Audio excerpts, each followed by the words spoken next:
Okay, good evening. Welcome to February 2021 meeting of Central Jersey Electric Auto Association. Um, Today is day 2 of heavy snow. Um, Actually, day 3 of heavy snow in New Jersey, which of course has no impact on virtual meetings. So let me start sharing the deck again. And the reason why we have so many things on agenda is because, the administration, as it changed, there are so many things going on. And last time when we had meeting, it was January 6th. I always spend lots of time preparing the deck, and I was not fully watching what was happening politically until later I realized how important was the event of the riot in Washington in the American history. Um, but thanks, this is over, um, and so we can focus on reversing all the bad policy and focus on climate, on electric vehicles and whatnot. So jump into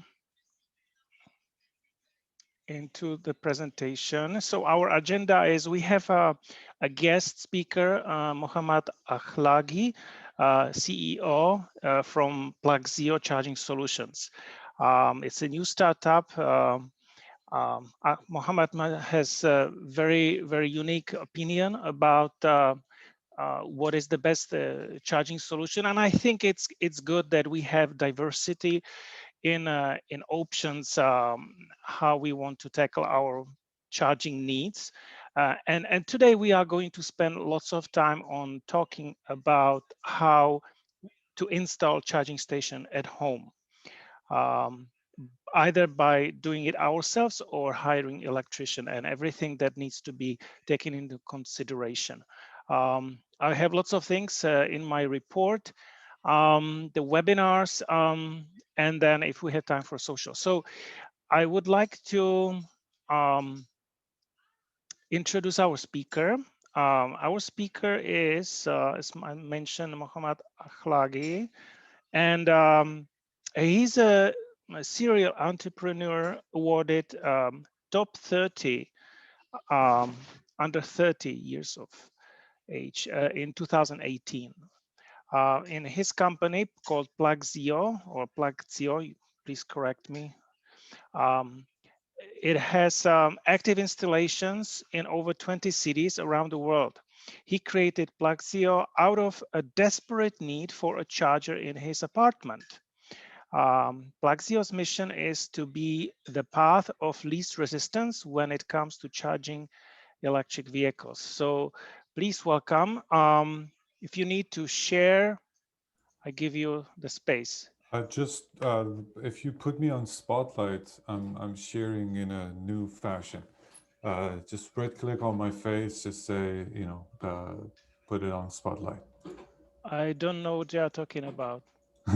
So if you right click on my Oh, username or spotlight for everyone. yes, there you go. There you go. Okay. Okay. So I have my presentation is going to be fairly short. It looks like something like this. You can see it, right? Yes. Wow. Perfect. So um, I'll keep it very concise and to the point so we can get to questions. I love answering questions. So the story of me begins in 2018. Me and my wife, we live in BC, and we actually received the third Model 3 that arrived in BC, Canada. And here's our picture getting, it's not as clean as it used to be, but it's a great car. We love it. We absolutely love the car. So, but the problem began exactly that night when we went home. I parked in our garage, and there was an outlet right next to my parking space, but the console, the building console, the Strata, didn't really want me to plug into that outlet because they were like, who pays for the electricity? They wanted to have like fixed monthly fees. And I was like, well, what if I don't charge that much? So the fixed monthly fee was unfair. So there was this going back and forth. It took us a couple of months and we didn't reach a conclusion at the end of it. So, and this problem happens with every electric vehicle, because electric vehicles are like smartphones on wheels, and they come with their own charger that can be plugged into a regular outlet. But as I mentioned, the outlets is the problem, because the charge of electricity from those outlets goes to the property. So the property is the one that pays for the electricity fee, not the users. That's exactly where Plugzio comes in. That's how Plugzio was born. So we basically act as an interface. We allow real estate holders and utility companies to monitor, manage, and monetize power at a micro level. So essentially you come in, you plug in, we take the money from you, we pay the strata. So the strata is getting recouped for electricity, and you get to have access to affordable charging. In terms of competitive analysis, I mean, you all probably know a lot about this, but just to briefly explain where we position ourselves in the market, there's level 2 and level 3 charging, which is high power charging.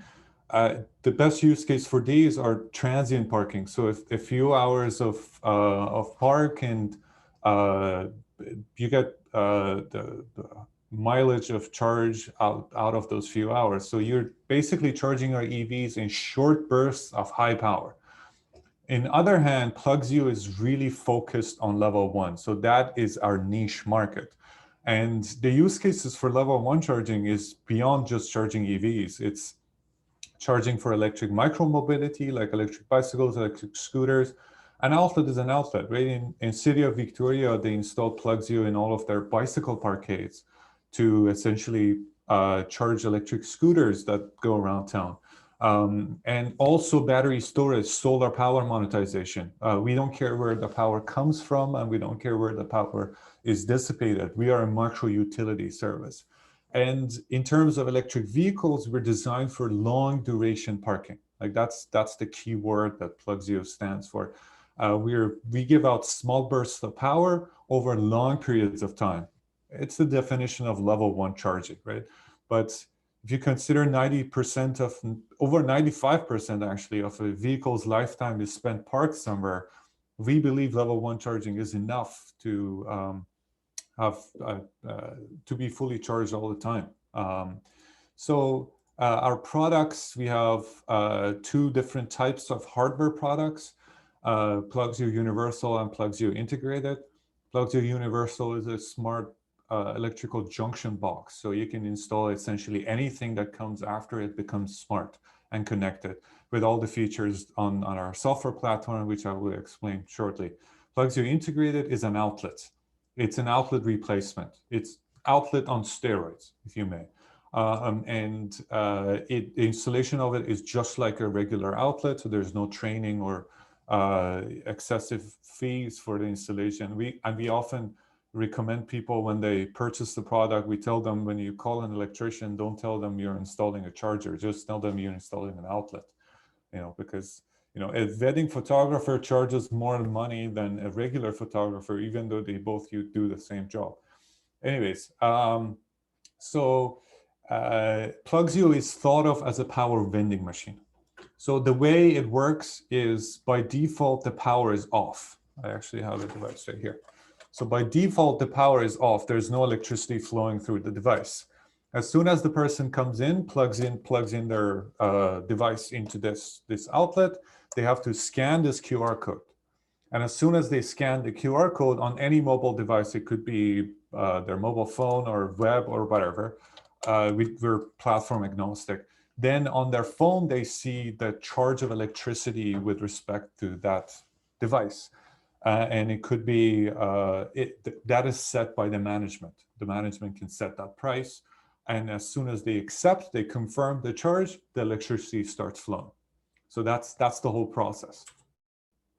The core features of our product, of our software, like we're focusing on software now, generating revenues. We can start accepting payments for accessing electricity, for access to electricity. I emphasize on that because charging for electricity per kilowatt hours is illegal in some parts of the world. but charging per hour, charging fixed monthly on based on some sort of consumption is fine. So we have different ways that people can charge for electricity. Consumption tracking is the other value add, because you can see exactly how many kilowatt hours each person used for how long, like all the analytics that you can expect from a smart outlet. And access control. You can set policies of who can use this device at what time, at what rate. So we have buildings that concierge is on a free plan, so the concierge doesn't pay any fees, and electric vehicle owners have to pay fees. Or we have hotels that the valet is on a free plan and the rest of the people have to pay. So access control is key. It's one of the key factors. The management of the device can set different rates. The rates can be per hour of usage. They can be per kilowatt hour, per activation. You know, a flat rate every time you activate. It could be based on time of day, based on the person using it, or any other external factors. So it's a super modular device. That's why we call it micro utility service, because you have so much power on how you can control how the power is used. Our traction so far, we've given out 11.6 megawatts of power, has gone through Plugzio, over 2,000 charging sessions and counting. This is actually data for last month, so we've way more now. Some of our clients are, in every sector we have a client, cities, property management companies, utilities, universities. We have clients all over the place. And our revenue doubled in 2020 despite the global pandemic. As much as I hate saying this, but we are kind of the McDonald's of chargers. So, you know, when the economy goes in recession, we actually make more money because people make more conscious decisions. We've been featured on many articles, publications. This is one of them in California. We've been featured as an innovation electric vehicle charging in multi-unit dwellings. There's funds that are being issued for level 1 charging specifically. Government entities are realizing the power level 1 charging has, and they're putting down money to get people to install them, especially in shared spaces, in areas where people are sharing common property. And just to conclude, this is my last slide. 80% of our sales actually comes from word of mouth. So we don't really do much advertisement. And there's 3 reasons for this. We're affordable. We're at least 1/5 of the price of the competition with same feature set. We're simple. There's no training or unnecessary permits to get us installed. That makes it a lot simpler. And we're scalable. 5 times as many people can get access to charging on the same electrical panel because we have a very low footprint on the electrical system. Thank you so much for giving me this time to talk, and I would love to answer any questions that you may have. Thank you, Mohammad. This was it was brief, but it was very very interesting. And I can attest that there are lots of scenarios where level 1 is actually better case. For example, in my former workplace, you know, I told them, go ahead, install charging for electric vehicles. Yes. And at some point I told them, you know, if I can just bring my own cable and just give me regular power outlet. And they said, no, we want to do it the right. And they installed 6 charging stations, level 2, 6 kilowatts or 6.2, something like that. And here comes the problem. You know, people plug it in and the vehicle is charged in 1 or 2 hours. And then what? Then you have to take out break from, you know, meeting or from, you know, something. You have to go back to the garage. Exactly. And not just unplug the vehicle, you have to move the vehicle. Yes. Right. And somebody else can come in. Now, employees would say, if you need space, call me anytime. Oh, sure. Yeah. You call me. Oh, I'm at the meeting. Okay, then unplug it when you have time. Well, when they unplug it and move the vehicle, I am at the meeting. That's a huge problem. I hear this almost every day. And so to schedule this is, and I propose to them, well, how about if you have one port and you have it such that 4 vehicles can reach it. So at least if you want to switch from one car to another, you don't have to move the car. You just have to unplug it. You come and you can say here, we have 8 hours work day. Yes. First 2 hours this spot, second 2 hours this spot, etc. Yes. And the owner of the vehicle at that specific spot would come at designated time, would unplug the previous vehicle and plug their own. So you don't need to have 2 people at the same time, and you have the best utilization. So that was solution that I proposed based on existence of level 2. You know what? Oh, I'm sorry, Stan. I didn't mean to cut you off. Well, I'm just chatting. So if you have level 1, then you just plug it in and you just leave it for 8 hours, right? And you can have lots of power outlets, and you can also dispute the myth that some employee with gas car will tell you, oh, you are giving somebody free electricity. Well, how much free electricity do you get in 8 hours? Exactly. Right? As like one of the to universities here, just sorry to cut you off, one of our clients here, they had plans of installing, a university is the same thing, same philosophy as workplace charging. The people come in there and they're there for the whole day. And they had plans on installing every day. Yes, they had plans on installing 10 level 2 chargers. We came in, we bid the process, and they ended up installing 45 level 1 chargers instead of 10 with the exact same budget, even less. And people love it. Like I every time the parking management calls me and says, you solved the charging problem in our whole university, because 45 outlets, and there is no time limit on them. Like the sign doesn't say 2 hours or 4 hours. And this problem amplifies actually when you're at home, like because the cost of installation and the device for level 2 chargers is high, people tend to share them in like a visitor space. And that's also a huge problem, because sharing means you have to come down in your pajamas and move your vehicle, or you just go home and you want to sleep. Like you don't want to get bugged by somebody who needs to charge. So we go in, we say, we're going to install a private charger at your own space. So, and it's your own, it's your precious. So you don't have to move your vehicle at all. And it's the cost is, and the cost is exactly the same. So it's, Tracy, you wanted to say something? Yeah, I'm sorry. I have a burning question. So we know about how much people charge for level 2 charging, but I've never paid for level 1 charging. What's sort of the going rate an hour for level 1 charging? So it really depends on the manager. So we are a micro utility service. We give the person who owns the property a way to charge. So we don't really care. We give them guidelines on how to pick the number. The great thing about us at level 1 charging is that there is constant power going out.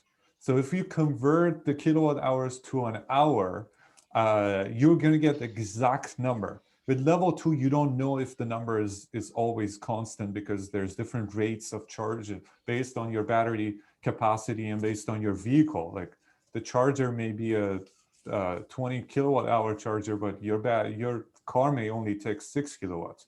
But with level 1, it's constant.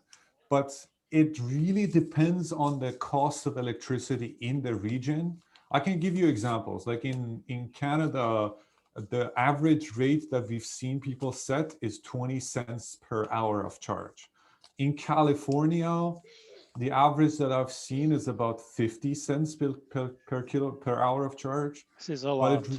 It's a lot more because the cost of electricity is more. BC, we're lucky that with level 1, you collect about 1.5, maybe 1 kilowatt hour in hours. Yes, exactly. So, depends on what type of level 1, because you can go 20 amp level 1. That takes about 1.1 9 kilowatt per hour, with 15 amp level 1, exactly as you said, 1.4 kilowatts. Yeah, so it really depends. I hope I answered your question. No, you did.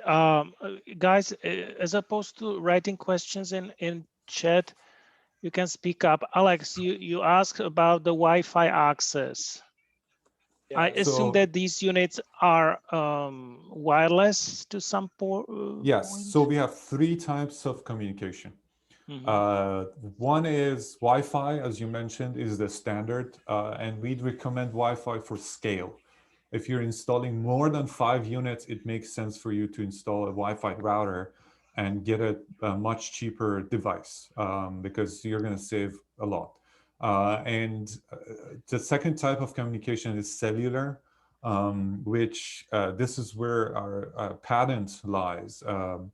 So it's all in one. We have a SIM card in the device. It's plug and play. You just connect it to the power, and it connects to our server. So there's no external router needed. There's no external connectivity. And we work on an LTE-M band, which is built for machines, so it has better penetration. So that's the cellular one. And the last option we have is Bluetooth. So Bluetooth is for, we call it caves, for areas where there is no internet connectivity and nobody really wants to install a Wi-Fi router, which we always suggest people, because electric mobility is moving in the direction that every vehicle is going to need an update at some point. So we always suggest people to install a Wi-Fi router. It will be helpful. But if people decide not to, we have this Bluetooth option, which is a passive device, meaning it connects to your phone's Bluetooth, and we get the data from your phone when it connects to internet and upload it to the server. So your phone acts as our proxy in between. So there's 3 types of communication. Depending on the installation type, you can pick either or. Hi, Mohammed. I have a quick question. Of course. First off, a really interesting overview of your product. So it's fascinating to hear. I also have a Tesla. I guess my concern is plugging in with level 1 would probably take a whole night. So do you personally use level 1 for your Tesla? Yes. And how long does it take is my question. 4 hours every night to be fully charged. Okay. Like that's my average, because I only travel about like 30 miles a day. So it's not that far that I go. Okay. But people travel a lot less than they think, right? Like it's fair to come into this game thinking that I'm gonna, I drive a lot, but your car keys travel more than your car does. It's interesting how people don't really realize this until they go on level 1 and they're like, oh, I'm always fully charged. Like I don't need this. So I started this whole company on this theory that is level 1 really enough? And you can see, like, up here is the first hardware that we have. That white one right over there, that's the first hardware that we tested to see if level 1 actually works. This black one right here, let me bring it down. This is 3D printed. Oh, So wow. we 3D printed the whole thing. We added some like nice labeling. That white one is just a dollar store sort of label. This is like legit labels. And just to see on scale, is this thing gonna work? Yeah. And people loved it. Like every association we talk to, they think this is different. Like that's the first thing they say. Like this is not like all the other charging companies, and there's so many of them right now. This is different. And then what we did from this point on is we talked to a lot of electricians to see how we can improve this, because and they told us this is too big. When it goes into a device box, there is not enough space for other wires. So what we did was we removed it by third. So like you can compare side by side and see how smaller this is. So this is like the version 2 of our hardware, which is what we ship out, and it's gone through its cycles. So the wiring, why do you have all wires green? Isn't it kind of confusing? Very good question. This is my demo unit. This is not an actual sellable unit. As you can see, there's tapes on it too. No, this is not right. Okay. No, we constantly run out of inventory. So the one that I pick is the one that the guys are not going to come take from me and say and just. And the next question: what's the gauge rating on those wires? Because they look slim. 12 gauge. 12. Yes. The wiring is 12, which supports 20 amps. The relay inside of this is a 30 amp relay, and we chose that for safety reasons. But it doesn't go beyond 20 amps. Yeah, the funny thing is UL didn't have a standard for controlled outlets, right? Like there's nothing. This is we called UL and they were like, oh, we haven't seen such a thing. And so we had to comply to UL 508, which is industrial control equipment. So your is UL certified, which means, right? Oh, of course, yeah. And it was a very tough certification, very tough, because they put our device through 1,000 amps just to see how it explodes. They don't do that with outlets. Like it was new to us, but it was fun to watch. Like we had popcorns, let's see how the whole thing explodes. So it was fun times. My goodness. I went through the UL process on a lighting thing that I developed years ago, and it was crazy like that. You're like, you're going to do what now? Yeah. Are you serious? And, we look at our products as their babies. Like, what are you going to do to my baby? Seriously? 1,000 amps? Like, are you expecting a lightning bolt to hit my outlet? Like, isn't it like a crash test, essentially? Yeah, they want to know. So they put 1,000 amps through this. They cover it with cotton, and the cotton that they cover it shouldn't catch fire. Like that's the test. So they want to see how fail-safe this is. So this has gone through 1,000 amps. It's safer than it should. So does it mean that when you put 1,000 amps, it's testing whether the device will cut it, or it's testing whether well, the device will explode? It's just it shouldn't catch fire. That's the test. So which means that it should burn the wire somewhere in between. Yes. So it will burn the relay, but the relay is not going to burn the case, and this doesn't become, okay. I see the mentality. I see the mentality now. Okay. But in any case, we are UL certified. We are CSA certified. We have certification for our cellular connectivity as well, which can be installed almost anywhere. I have a question. So, I mean, when I see this, I think of light posts, all of those parking lot light posts everywhere. Do you have some kind of software that says during the daytime, let people charge, and then at night when they need to use the lights, you can only use this many amps? Or absolutely, you can do that. Light posts is actually a big market, especially when they convert the lights to LED lights. That releases some capacity that we go in and we use it towards electric mobility. So that's a huge market for us. And in the management dashboard, there's actually full videos of this on our website as well. You can actually set usage times. You can say what time of day, who can use it.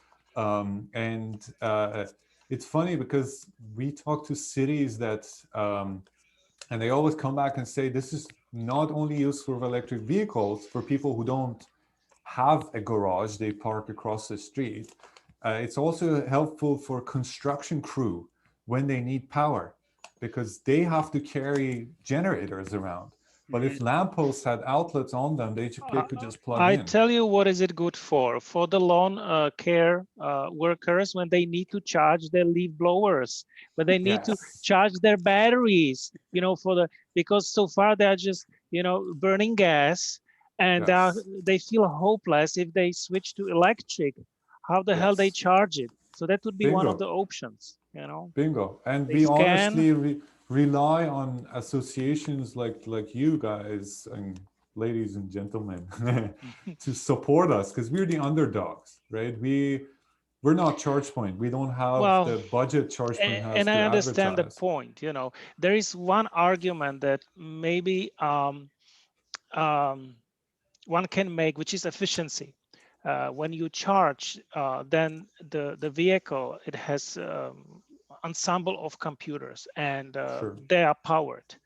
So Yes. so you have overhead consumption, which is Yes. flat, regardless Yes. of whether you charge at 1,000 watts or 6,000 watts. Yes.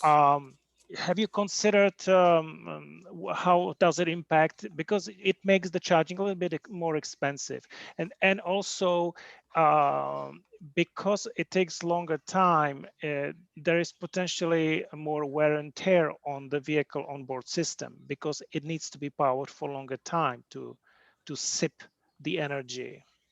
I mean, it's better for batteries when the charge is low voltage than higher voltage. In terms of efficiency, there is data on this. So our efficiency compared to a level 2 charger is about 2 to 5% lower. But so on scale, it's minuscule. It's almost nothing. The difference is nothing.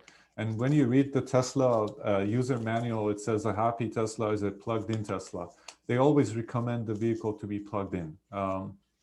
So the efficiency discussion is so I shouldn't say irrelevant. It's so minor that it doesn't come on, like, compared to the price and whether even if you can have level 2 charger, it's nothing. Like, it's not something that people should make decisions based on. It's a minor electrical factor that comes into play. Good. Would it be possible, now that we're talking about that, to make a 220 volt version of your device? I know it's not quite the same market, but if it was still a very small, if it just had a plug, for example, for a 220 volt charging or something like that, I don't know how much more difficult that would be. We are working on that. So but don't tell anyone. Yeah, so yes, we are working on a 240 volts low amp, not high amperage, because as the amperage goes higher, the relay goes higher, then we're going to have arcing problems and then certification changes and everything. But we're still low power 240 volts. We're working on it. Cool. I'm going to jump in because Alex, that's the question I had as well. If you were going to work on level 2, I think it makes sense. But that kind of leads me to the question, what is the best use case right now for your level 1?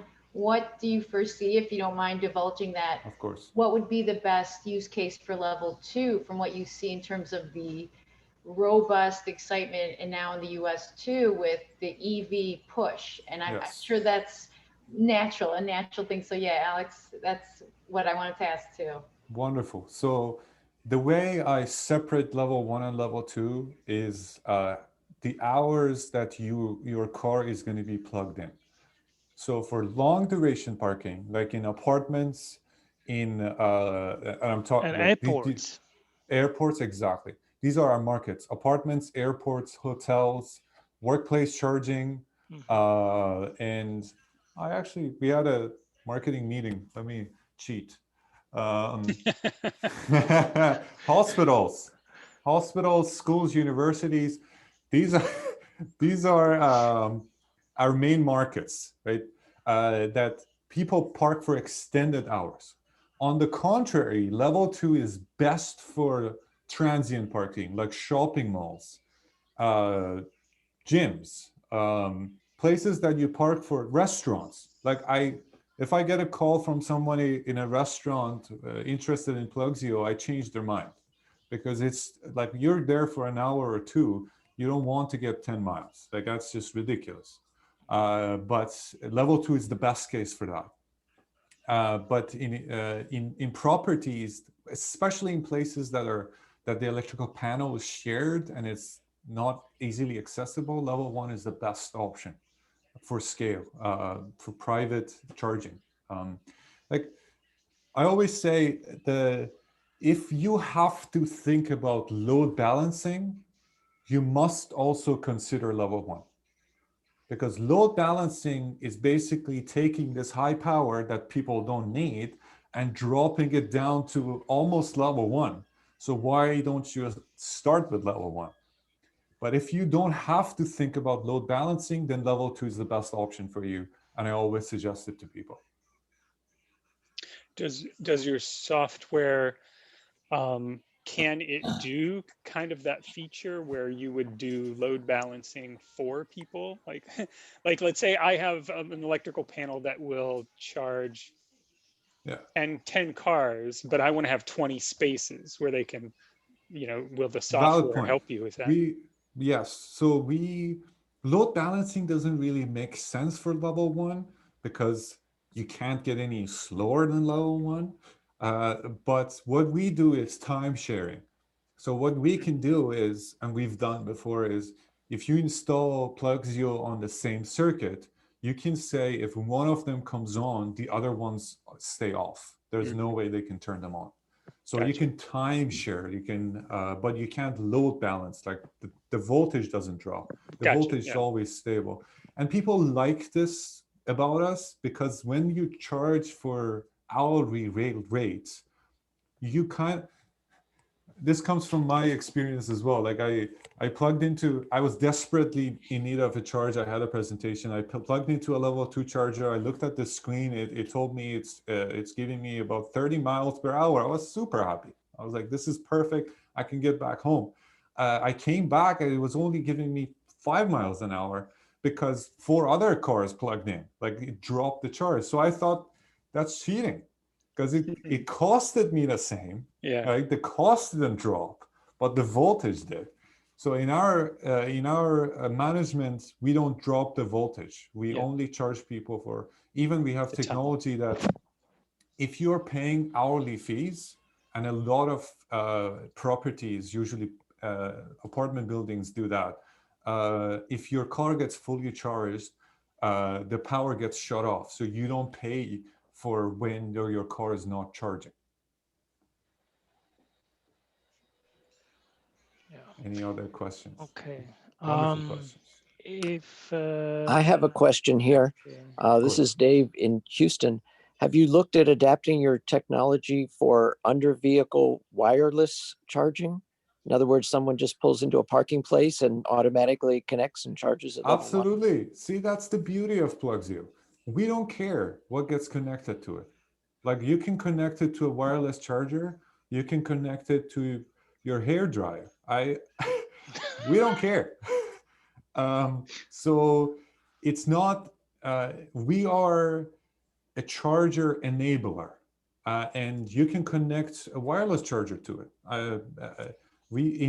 In Washington, we're talking to a company that is connecting our device to solar benches for parks. So they have solar benches that goes, the power goes into the battery, and they charge, there's outlets there that people can use, and they just put our QR code on top of the outlet and they can sell the electricity. In Montreal, we have people who reuse batteries. They put them in like little suitcases and they put them in various parking spaces, so you can carry the suitcase next to your vehicle, and they use us to sell the electricity that is being used in the suitcase, in the batteries. So we really don't care where the power comes from and where it is going. A nice story that is interesting, I love that when I heard it, is in India, because we have sales in India as well. In rural India, where the power goes on and off all the time, we are empowering women to be able to sell electricity taken from their solar panels to people who want to charge their phones, right? Because before that, people would gather in an area where there was a solar panel and they would just hang out together, and there was no way of, getting compensated for the energy that is being used. But now the women who live at home can actually use Plugzio to resell this power to people who are using it. So it's sort of like a micro business for these people. So this encourages more people to go with solar energy because now they have a way of monetizing it. So now it's not just a cost, right? You get the free energy and you sell it, right? Exactly, free energy and they sell it. Bingo, yeah. And we give them the power to do so. And we're not charging anything. Like our commission rate is 0. We're not here to make money on transactions. We're here to make sure, like our mandate is to accelerate the rates of adoption, and we make money on software and hardware. Wait a second, so you are only selling the device, you are not making commission on the sale of energy? No, we don't take commission out of transactions. So we have 2 costs. Management of the software, yeah. So you pay for a flat rate for getting access to the software. And that really depends on, it ranges from about $3 a month to up to $14 a month, depending on your use case. $14 is for public garages, very public that anybody can come in. They usually use this as a parking meter. It's parking and charging at the same time. But for personal use, it goes around $3 per month.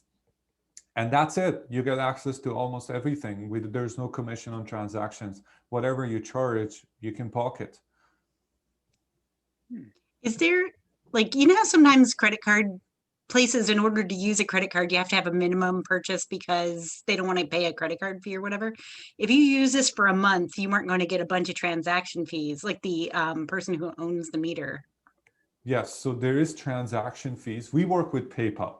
So in order to be, it's very hard to trust, especially in 21st century, it's very hard to give money to a startup. And we understand it. So all of our transactions actually go through PayPal. So that's where we do transaction processing. And PayPal charges a fee on every time you put down money.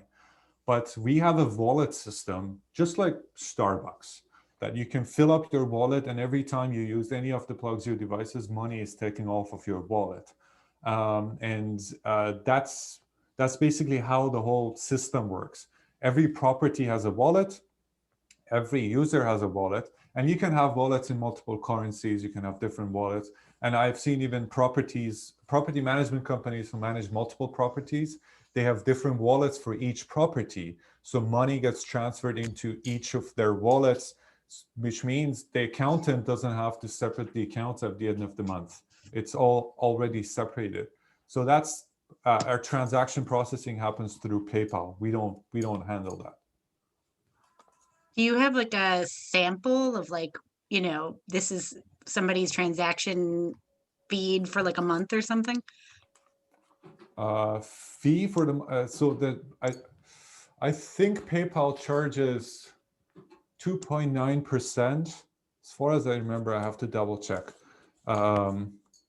It's on our website as well. I think it's 2.9% plus 30 cents per transaction. That's the PayPal fee. We don't pocket that. PayPal does. We are working on integrating other payment providers other than PayPal, so it's cheaper to put down money. But this is the money that is taken off of the user. So this is not the management losing money. The management can extract the money without any fees. And like you were saying, because you have wallets, for example, I could do one transaction for like a chunk of $20 or $50, not every single time I plug in. Exactly. Yes. Smart, yeah. Yes. And it's quite interesting because our philosophy was people don't trust, startups to put down money. And we can clearly see this because users coming in, they put in $2, right? Like they start with $2. Yeah. And we have users who put in $250 now. Like they're like, okay, this is working. I'm done. Let's just put enough money that I don't have to fill it up again, right? So it's funny to see that trend. Like we have this going thing in our team. Guys, I have to cut this off because we have other things on agenda. Sure. Mohammad, thank you so much. Thank you so much. You can take me off of Spotlight. Yeah, so you have my contact info. Yes, now. and I was showing it on the screen. If I find this. Yeah, I'll write it down in here as well in the text box. And yeah, if you have any questions, comments, I'm here to support. I'm here, me and Serena is also on the call. We are here to support and help you guys. So this is not exactly your email address, but the hello@plugzio.com, it will reach you anyway, right? It will reach, yes, it will reach Serena, and then he will be in contact with you. Okay, yes. Good. So thank you. Thank you, and you are very more than welcome to stay for the rest of our presentation. And if not, I understand that. Thank you so much. So we'll switch gears to installing your own EVSE. This is one of my favorite things because I actually installed EVSE by myself, and it was not actually an EVSE that I would buy separately, but I just have taken the stock EVSE that came with my Nissan Leaf, and I send it to EVSEupgrade.com, and they would upgrade it from 120 volts to 240. It actually recognizes voltages, and it's programmable. It can be programmed anywhere from 6 amps to 16, and it is good enough. I have 2 electric cars, it's good enough. So anyway, if you want to install your own EVSE and you are privileged enough that you own a home, which means that you have either garage or driveway, you don't have to have garage, at least driveway, then here are the considerations. Where is my load center or electric panel, right? And specifically in relation to where I want to install the charger, right? Is it garage or is it driveway? What is my available service capacity in the home, right? There are some older homes, they have only 60. If you want to have EVSE, you want to have service at least 150 amps. But it all depends on the overall load demand of your home. Do I have physical space for the 2-pole breaker? Because in the electric panel, we may not have enough. You may not have enough. Do you want to install plug-in EVSE or hardwired? I'll get into that too. Permit and then incentives. So, there are 2 extreme situations. You may have electrical panel in your garage, which is actually, you're lucky if that's the case, because the distance between the charger and the panel is smaller, which has lots of implications. It's cheaper to install. You may have to have you may not have to have thick wires. On the right side, it's just a sample, in a basement or finished basement maybe. And then here comes the EVSE location, right? So on the left side is just on the outside that serves the driveway. On the right side is our famous Tom Mahogany.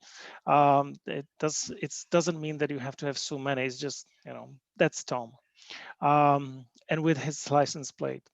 Now wiring, right? So this is where you have to be careful, depending on what capacity of the charger that you are looking for. So if you have, like in my case, I have 16 amp charging capacity, and I have it in garage, so I actually don't need too much of the gauge, but I think I have stronger cable than 14 gauge. And if you want to have 40 amps, which is kind of the standard today, well, Mohammad would probably smile.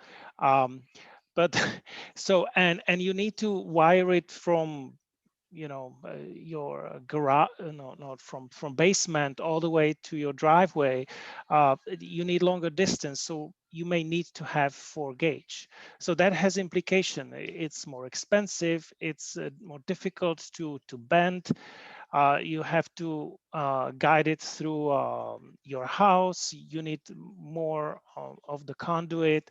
So these are all implications. And here is just a sample of the service panel. On the left side is old panel, and it's full. You don't have available slot if you want to install more capacity. In this case, you have 2 slots available, and in this case, you have even more, right? So if you have available, and at the same time, you have the capacity available in your service panel, then you are good to go. In the center, it's just schematic picture of what's going on between the pole and your service panel. So if you want to increase the capacity, you have to call the utilities, and they have to replace the wire from the pole to the anchor of your home. From the anchor to the meter and to the panel, it's your responsibility. And you want to make sure that you have a wire that is thick enough, that have enough capacity to carry the current. Plug-in on hardwire. The prices are quite similar, but it's more popular to use plug-in versions, specifically with the NEMA 1450, because you can use up to 40 or 42 amps on that power outlet. And the advantage is that if you move away from the house, you just unplug it and you take it with you. You don't need to have licensed electrician to install the charging station, because it's simply just put the mounting bracket on it, clip the charging station and plug it in. You still need to have someone who will install the power outlet, NEMA 1450. But it goes back to whether you feel comfortable doing it by yourself or whether you pay electricians. So it's kind of flush. Permit. Yes, you need permit from your municipality. The fee varies. In my township, it's 50. Now incentives and savings. So here it comes, there are lots of things. So with the new administration, now I think it was renewed even for last year. So anyway, federal tax credit of 30% that goes against the EVSE installation cost, up to $1,000. And then there are lots of state incentives. Department of Environmental Protection, they have It Pays to Plug-in grant program, which currently they're waiting for funds. Then the BPU Clean Energy Program Division, they have Clean Fleet EV Incentive Program, which is for local and state governments, which means that they can install it for people. It's more targeted towards multi-unit dwellings, so equity community. So and they give you up to $1,500 towards dual port level 2 EVSE, and I provided the links to it. And I have another one on the next slide, which is very new. And then the savings goes also, obviously, whether you do it yourself or whether you hire electrician. And electricians, they have their own minimum. They don't want to go below $500.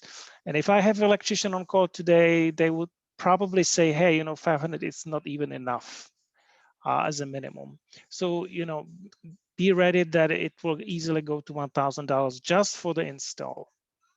But you will be sure that they will follow the code and they will do every project. While with the do-it-yourself, if you have to lay down wires across the whole house, it could be quite challenging. So you save if you do it by yourself, but it could be a daunting project. Now, the new thing that has happened last week is that the New Jersey BPU approved the first utility EV filing from PSE&G, and this is actually related to the law that was passed a year ago. So there is lots of funds now available for residential. They have up to 40,000 customers. They can apply for make ready incentive, and it will cover 1,500 of eligible costs per unit. Up to 44,000 of those customers may also apply for incentives to offset the cost of service upgrades. So that's the case when your service is only 60 amps or 100 amps and you need to up it up.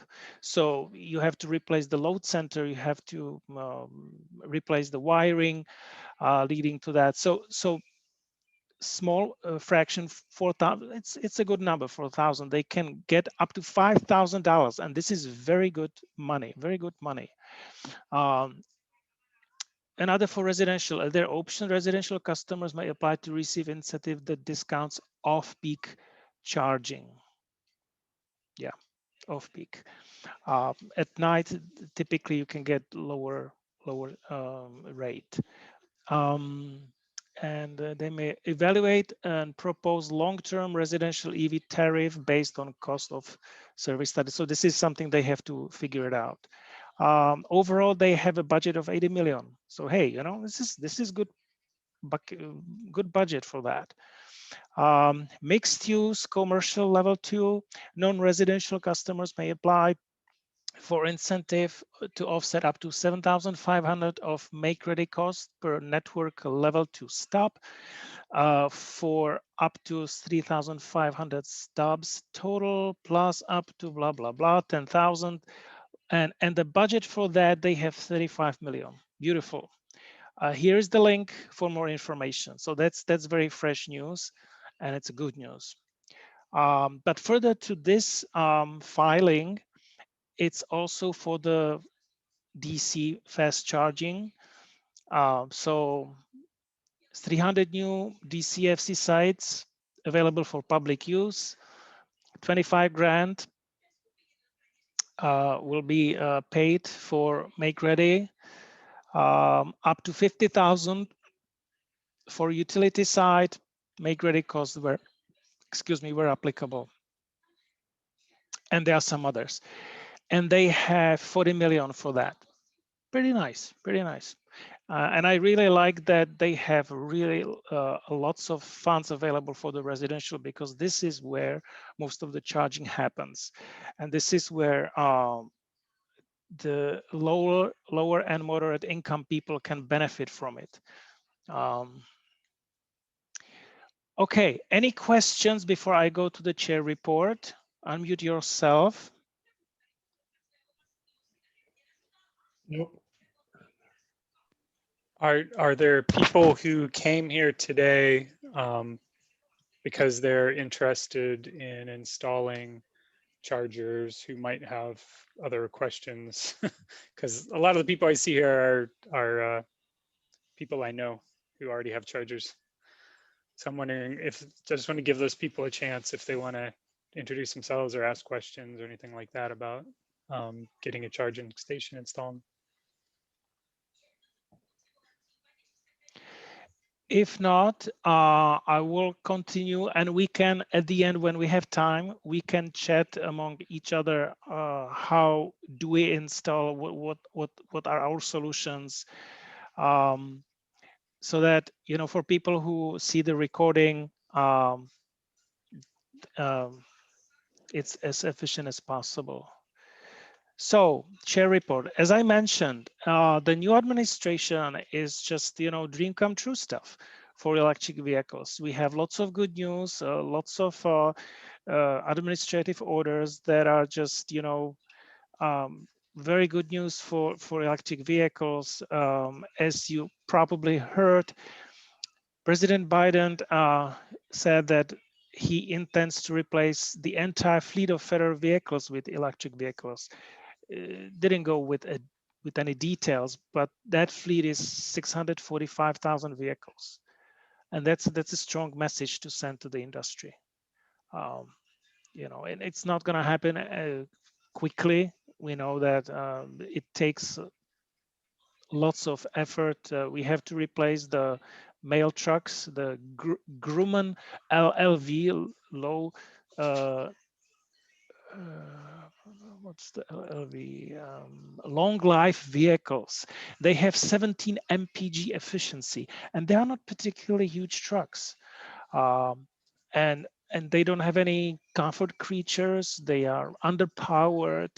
They are not particularly safe, and most of them are over 28 years old. So, you know, that's definitely it. Also, 500,000 new EV chargers. Like, this is, you know, this is a lot. This is a lot, and that's not the New Jersey program that I was talking about. It's federal. Biden stopped the pipeline, and he rejoined the Paris climate agreement. You know, there is lots of effort, lots of emphasis on environmental justice, climate, lots of effort on curbing the climate impact change. So yeah, lots of stuff is happening. Now let me go to the next slide. Okay, Electrification Coalition. It's an organization based. Now you got me. I think it's Virginia, but I'm not sure. And they released recently very interesting EV policy showroom. So it's like a collection of policies, but not only that. So I provided a link here. So EV policy showroom, then EV state policy dashboard. It shows the policies within each state of the union. EV funding and financing guide. This is more of a report of how to approach it. Another link is EV tools and calculators clearinghouse. So I visited that link, and there is lots of calculators. It could be daunting and maybe even confusing, but if you have time, I certainly recommend to visit it. And if you are confused and you would like to know more, then Electrification Coalition will provide virtual tour of the whole program here, the EV policy showroom, via webinar on Wednesday, February 24th.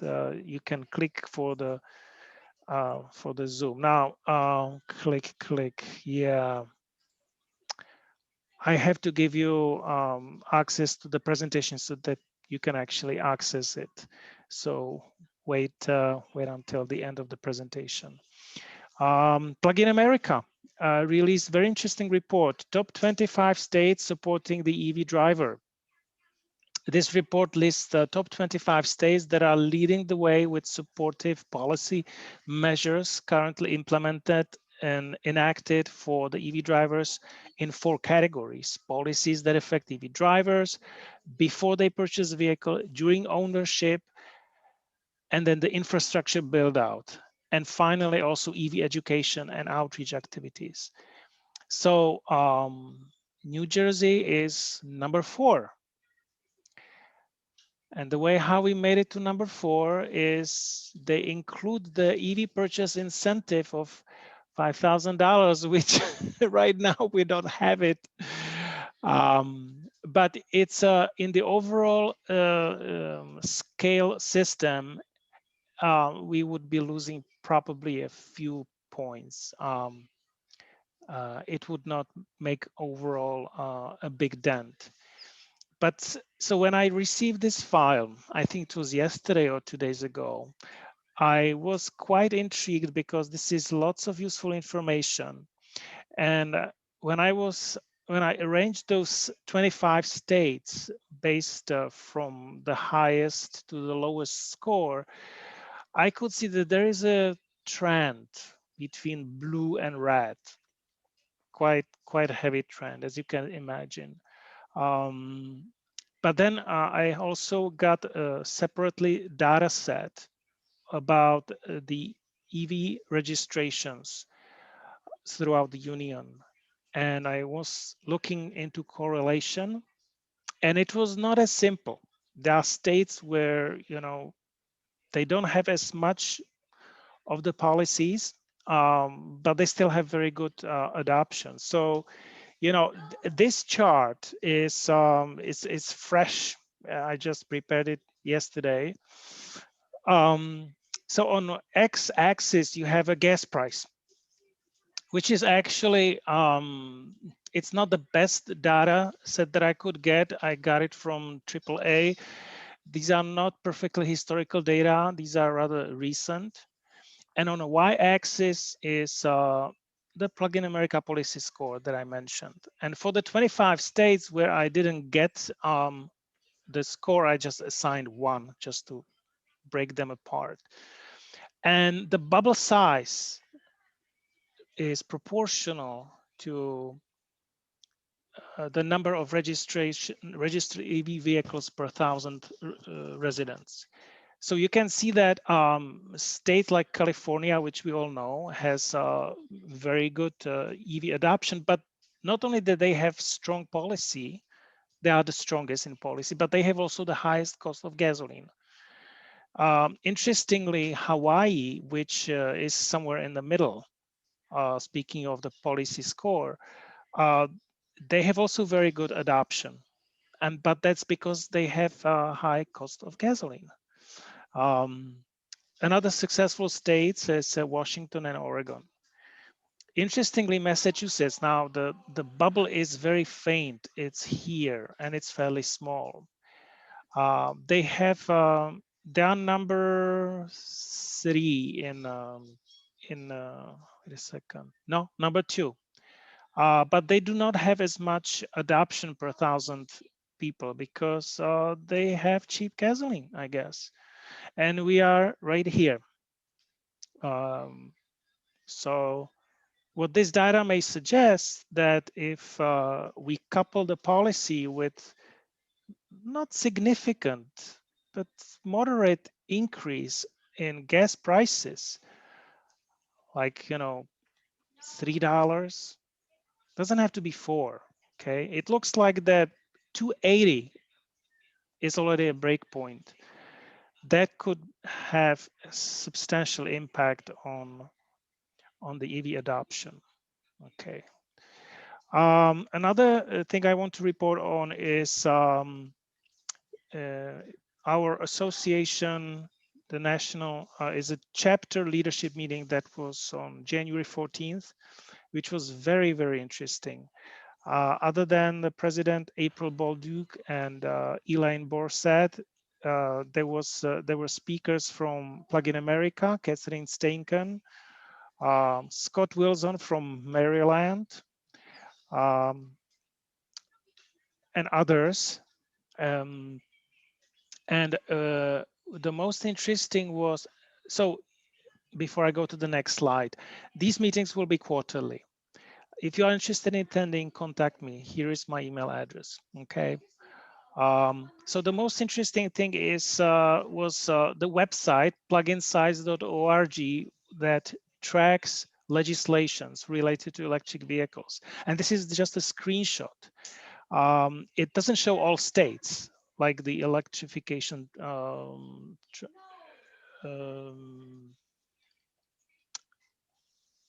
the other side that I was showing. But this one is a little bit more clear to me. And if you are in an environmental commission, or some small government body, and you are looking for model ordinance, you can just visit these. And you see here's in Maryland, they have anti-icing legislation. They have HOA condo charging, right? Because you want to push it into these units. EV charging pricing. Oh, that's New Jersey. Now, New York has EV ready legislation. So if, and there are more of them actually. They have 3. I sing fine, right? This is very important. I think this is, isn't it mandatory in New Jersey that we have to figure it out? Anyway, so these are very valuable resources. Okay, so that's the formal business. I just wanted to share with you my recent trip just for entertainment in Poconos. That happened just before the winter storm. And it shows how important it is to get ready. We were discussing it in January, right? Winter driving. And, you know, after driving how many years, I actually undermined two factors. One was the weather forecast in the local area. So in my town, at the time of departure, the temperature was 34 Fahrenheit. If I just looked into the weather forecast in my very own town, I would realize that the temperature was about to drop substantially, let alone in Poconos, which it happened that when the vehicle, after we arrived, was sitting outside, temperature dropped all the way to 7 Fahrenheit. So that certainly ate up some of the capacity. Well, maybe I shouldn't say capacity, but you know what I mean. Just the range dropped just because of temperature by 20 miles. But the other thing that I underpriced was the elevation change. So going to Poconos meant climbing 520 meters, or I'm using meters, but 1,700 feet. But that's reversible, right? So I got those miles back on the way back home, which was quite of a relief because at the beginning I thought that I may not make it, that I have to stop somewhere for charge, which, you know, I had it prepared already, scheduled where would I stop and whatnot. So I would not have to stop for too long, just to get a few miles. So yeah, it's actually quite beautiful area. They have snow tubing in Camelback Resort. I certainly recommend. If you have Chevy Bolt, yes, you can do it. And obviously, we can do it in any Tesla. And if you have Chevy Volt, yes, you can do it. Definitely, you're gonna burn some gas, but you can do it. Webinars. There is not too much new added. These are slides that I was presenting a month ago. So obviously the electrified community car sharing, it's over. But next week is designing and financing transportation electrification projects. End of February, next level power inductive charging. That would be interesting. Make sure that you check that out. Electric planes, March 9th. And the rise of electric boats, March 23rd. I might repeat that next month. So our next meeting will be on March 3rd. It looks like I got a speaker, Teague Egan, CEO of Energy X. It's a company that developed a new extraction technology for lithium. This guy, he was speaking last month with the Electric Vehicle Association of San Diego, invited by Elaine Borseth. They have a technology that, so what he said, and I'm kind of spoiling it, but it's interesting. Today, the way how lithium is being extracted from the brines in the ground, in very few states have a good amount of lithium. One of them is Bolivia and Chile. It takes, I think I forgot, a month or 2 or 3 months to actually get the lithium salt out of the the brine. The brine has lots of regular salt. It has sodium chloride, right? It has other elements. It has calcium, it has magnesium, it has potassium, but you want to extract the lithium. So the way how they do it takes several months. And the new method is 3 days. 3 days. And the other thing is the current method is only 30% efficient. They only extract 30% of lithium. The new method, 90, right? So that's much more interesting, and it's cheaper. So this guy is going to talk about this. Please, if you find some interesting speakers, let me know. Would like to put them into our meeting. Would like to share knowledge and everything about electric vehicles and related technologies. Last month we had leaf blowers, and that was very interesting. So yeah, and obviously the EV shows, which is a, it depends how good we are with vaccinations and fighting with COVID, but I think it's coming up. It's coming up. The springs will still not be the way we wish, most likely, but hopefully during summer we'll all get vaccinated. So that is it. I'm going to stop sharing, but I also want to actually share the file with you. And Alex, do you want to moderate stories for charger installation at our homes? Sure, I was on mute, sorry. Yeah, so I don't know if anybody has any stories they want to share about installing chargers themselves, or if they have questions about installing chargers. Maybe you're looking to install one and you have questions or something like that. I just put in chat a link to this presentation deck.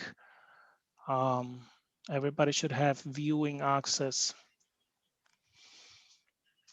It isn't my story, but I have a lesson learned from someone I know that EV chargers have a input amperage and an output amperage, and you need to base the wiring on the power that's going into the system. So there's a little bit of loss, but you don't size the wiring for the output amperage, you size it for the input. Mm-hmm. And that friend learned that the hard way. Good. Yeah, it's the rule of thumb is that the wiring system and breaker has to be sized up so that 20% up, or so to speak, that you use only 80% of the rated capacity. Mm-hmm. So 50 amp breaker is for 40 amps. I have at my house 2 old chargers that I kind of acquired from people. And they use the same circuit, but because both of my electric cars only pull 15 amps, they can share a 30 amp 220 line. Now, if I ever get a Tesla, I'm going to have a little bit of a problem. I'm going to have to set it to charge at a lower rate in order to have 2 cars sharing that. Or charge only one at a time, right? And so when I put in the work here in Metuchen, we can pull our own electrical permits. And I have an electrician friend who gave me good advice. And the electrical run was very short. It goes to my driveway, not my garage. So they're all exterior rated chargers. And so that first one was inspected and went through the inspection process. But when I put in the second one, I didn't get that one inspected. And I don't know if it would pass because, I'm putting two chargers that can each pull up to 30 amps on a 30 amp line. So. Do they share the breaker? They do. They do share the breaker, but so I would trip the breaker basically if I plugged the Tesla in when my other car was charging. I would trip the breaker. So I'm sure that we probably will have a Tesla at some point, and that is likely to happen. But I think the Teslas, you can set them to charge at a lower rate, a lower amperage through the software. So do we have somebody with Tesla to confirm?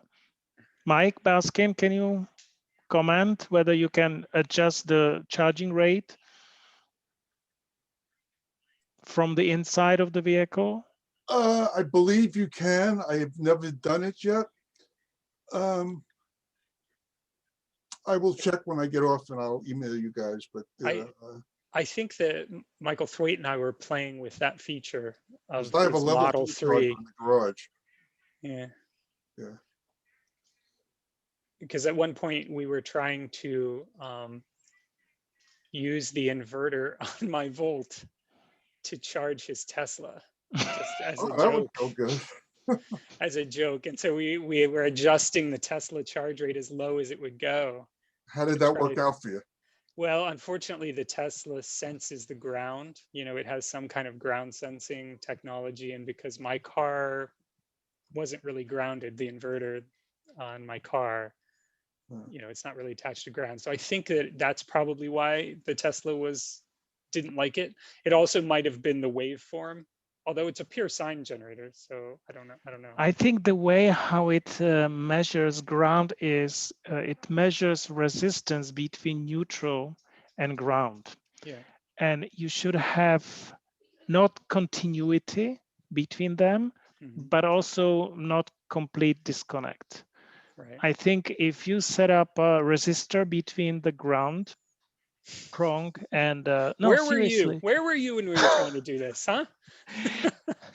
Between ground and neutral, then it would work. I think with my inverter, I was able to accomplish just that.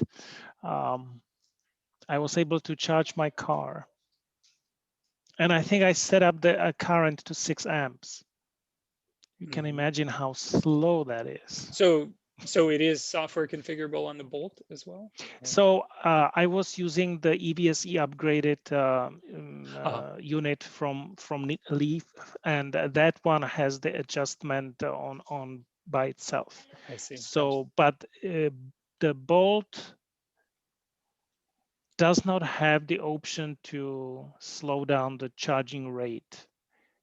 I think it has inherited the software feature if you charge on level 1, that you can go between 8 amps and 12 amps. I think it defaults to 8 amps and you have to manually override it to 12. But the moment you are on level 2, it just goes by the maximum that it can pull. I see. Which is either the onboard charger or the EVSE, whichever has less. Okay.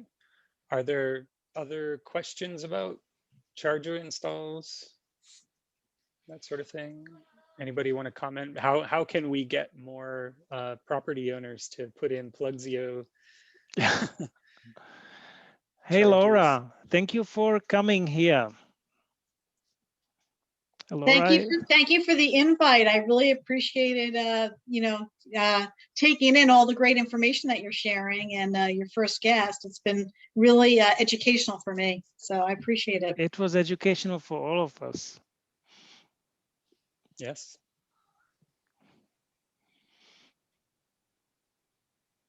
All right. I think actually, you asked a question about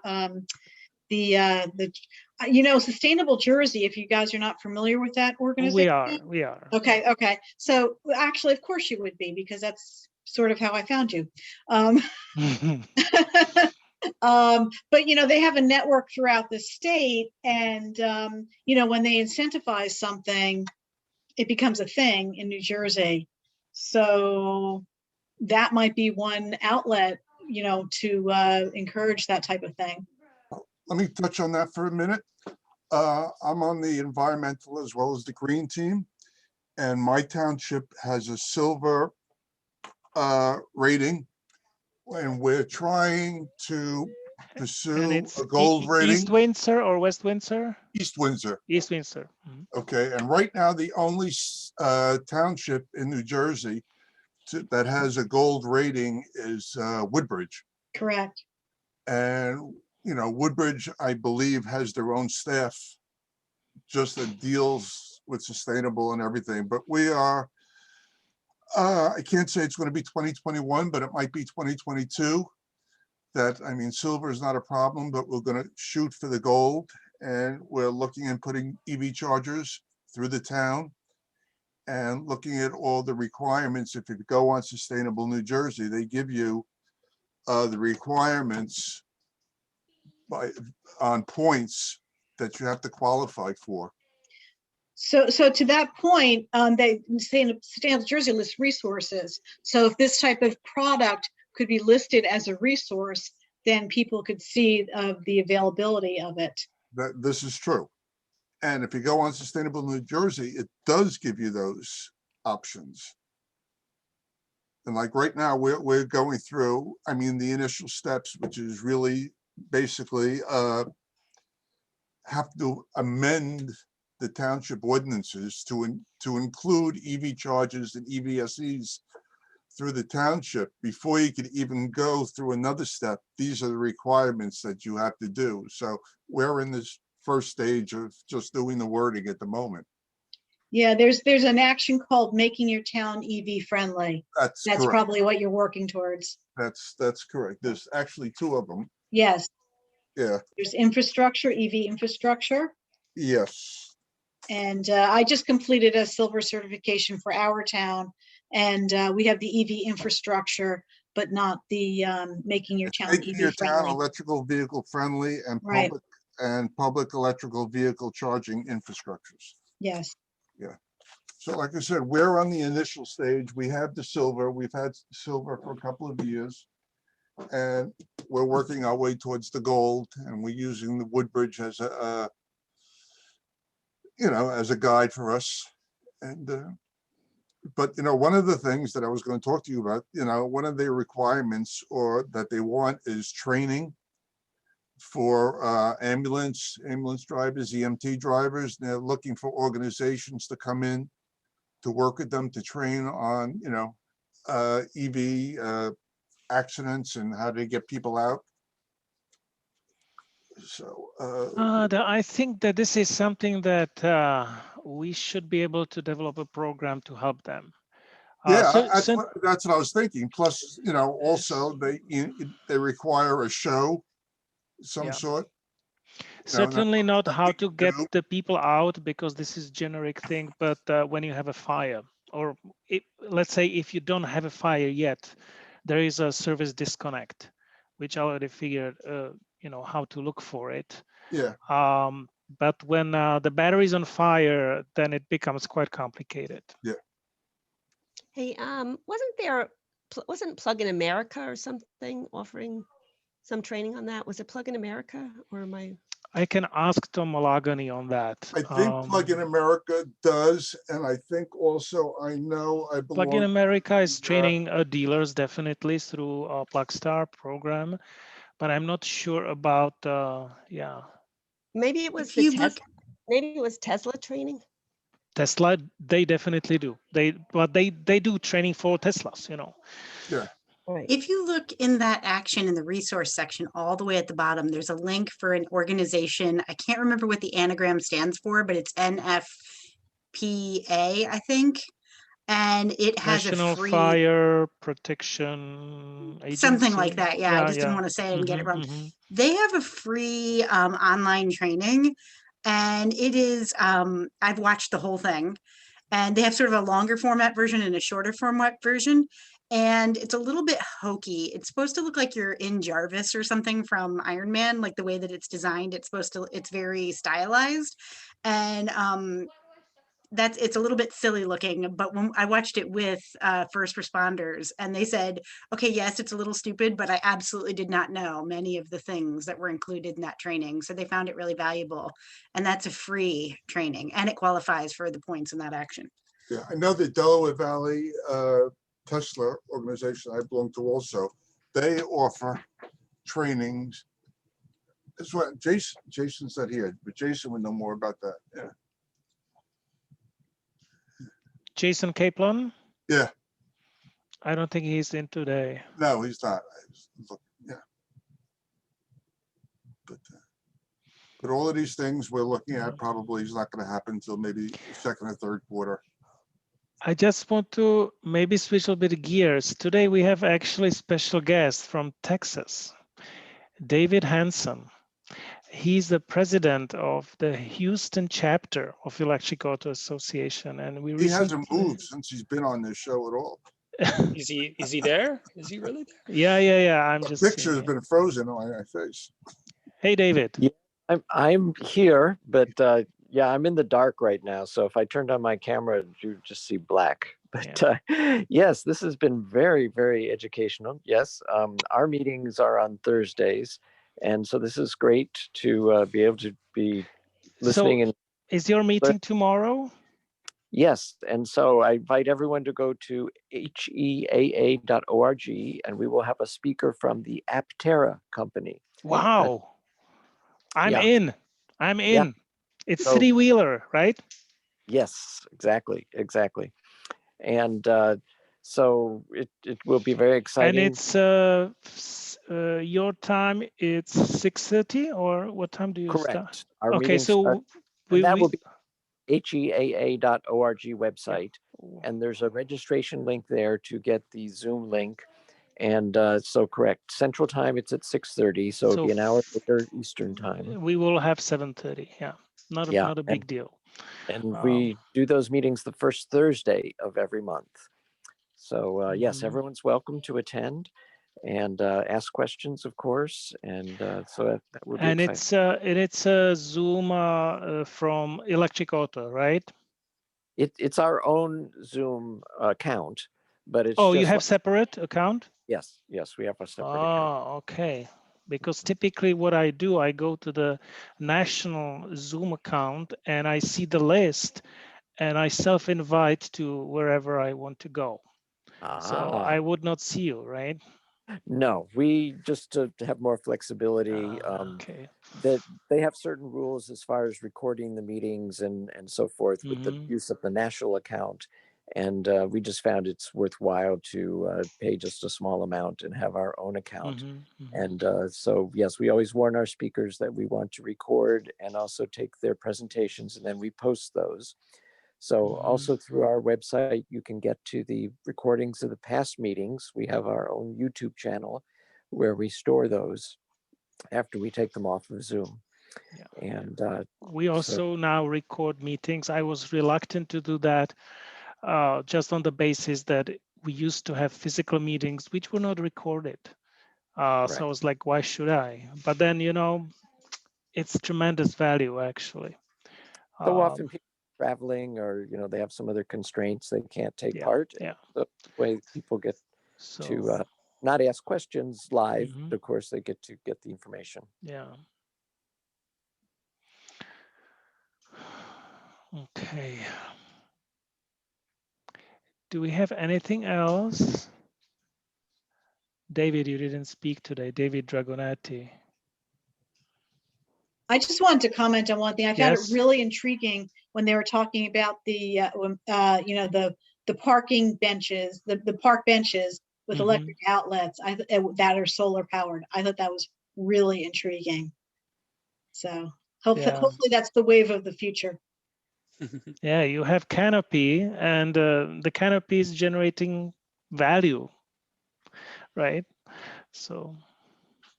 Well, and one thing the speaker mentioned I liked was about lampposts. Now that many existing parking lots and areas with lampposts have switched to LED lights, the wiring was sized for the old style lights. So now you have a lot of capacity in that wiring.